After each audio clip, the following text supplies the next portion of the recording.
সামনে আজকে একটা ছোট্ট মিনি ব্লগ শেয়ার করলাম। দেখুন গাইস, আমাদের দামোদর নদীর কি অবস্থা। প্রচুর প্রচুর জল ছেড়েছে, প্রচুর জল ছেড়েছে।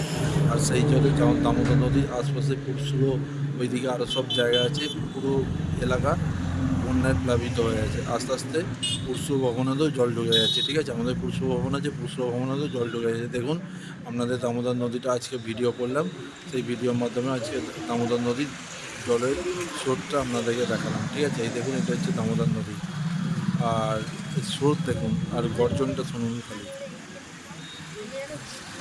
অলরেডি প্রচুর জল ছেড়েছে, মানে আপনারা স্রোত থেকে বুঝতে পারছেন যে কত জল ছেড়েছে।